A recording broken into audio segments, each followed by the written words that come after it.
భవిష్యత్తులో అధికారంలోకి వస్తే వీటన్నింటినీ పరిష్కరిస్తే ఈ నాయకులే విస్మరించే పద్ధతి కాదు.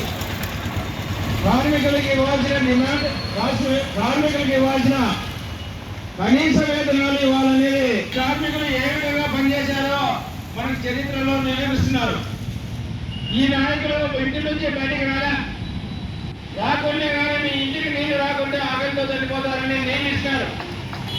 అంతేగా కరెంటు లేకపోతే మీ సెల్ ఫోన్ పనిచేయవు, మీ పనులు పనిచేయదని కరెంటు 24 గంటలు మీకు వచ్చేదిగా ఈ కరెంటు సరఫరా అంతరాయం లేకుండా పనిచేసి కార్మికులకు ఈరోజు పట్టోడు 1000 రూపాయలు వేతనాలు ఇస్తున్నారు.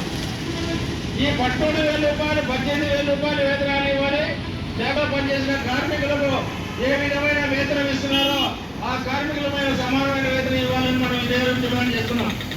ఇది చాలా న్యాయమైన కుటుంబానికి కావాల్సిన ఏదైనా కానీ పిల్లల చదువు కానీ వైద్యానికి ఖర్చులు కానీ ఒక పౌష్టికాహారం తినడానికి కావలసిన కనీసమైన ఐక్యరాజ్య సమితి ఏం చెప్పిందంటే ప్రతి కుటుంబానికి ఏ కార్మికుడికైనా ఐక్యరాజ్య సమితి చెప్పింది. అది అమలు చేస్తామని చెప్పిన ఈ రాష్ట్ర ప్రభుత్వం ఇంతవరకు అమలు చేయకుండా కాలయాపన చేస్తున్నారు. ఏదేమైనా కూడా ఈ ప్రభుత్వం అధికారంలోకి వచ్చి సంవత్సరమైంది. మీకు ఇంకా 4 సంవత్సరాలు పరిపాలన చేసే అధికారం ఉందని విరవీగద్దు. కార్మికులు తలుచుకుంటే ప్రభుత్వాలకు ఉన్నాయి. వచ్చే మున్సిపాలిటీ ఎన్నికల్లోనే ఇలాంటి కార్మికులను ఏ విధంగా మీరు వీధిలో ధర్నాలు చేశాడుగా, నిరసన చేశాడుగా ప్రయత్నం చేస్తున్నారంటే ప్రభుత్వం వైఫల్యం వస్తున్నది. ఏదేమైనా రేపు చంద్రబాబు నాయుడు విదేశీ పనుల తక్షణం సమస్యలన్నీ రివ్యూ చేసి ఈ రోజు సాయంత్రమే ఈ కార్మికులు సమ్మె విరమించాడుగా ఒక హామీ ఇవ్వాలని ఆంధ్రప్రదేశ్ రైతు సంఘం తాడిపత్రి మండల కమిటీ తరఫున మేము కోరుతున్నాం.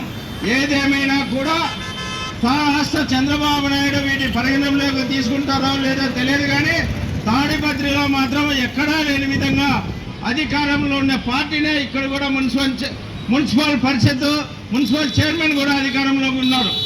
కాబట్టి ఇతర ముందులో ఉండొచ్చు, వాళ్ళకి ఇవి అమలు చేయాలని చిత్తశుద్ధి ఉండకపోవచ్చు, కానీ తాడిపత్రిలో నీకు ఆ ప్రయత్నం అవసరం లేదు. రాష్ట్రంలో అధికారంలో మీరే ఉన్నారు, తాడిపత్రి మున్సిపాలిటీలో కూడా మీరే అధికారంలో ఉన్నారు. కాబట్టి ప్రత్యేకంగా మీటింగ్ సమావేశం వేయండి, మున్సిపల్ సమావేశాలు వేయండి. సమావేశాల్లో వీళ్ళు చెప్పిన 8 డిమాండ్లు వెంటనే పరిగణించడానికి మీకు ఏమి అడ్డు వస్తుంది?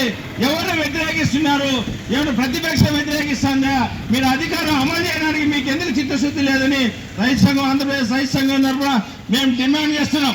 ఏదైనా కూడా తాడిపత్రిలో ప్రత్యేక మున్సిపల్ సమావేశం ఏర్పాటు చేసి 8 డిమాండ్లు వెంటనే పరిగణన చేస్తారని, లేకపోతే ఈ కార్మికులు ఎన్ని రోజులు ఏ విధంగా సమ్మె చేస్తారో వారికి ప్రత్యక్షంగా ఆంధ్రప్రదేశ్ రైతు సంఘం పాల్గొని ఈ సమ్మె డిమాండ్ సాధించే వరకు ఈ కార్మికుడు పోరాటం కొనసాగించాలని ఆంధ్రప్రదేశ్ రైతు సంఘం తరఫున డిమాండ్ చేస్తూ హెచ్చరిస్తున్నాం.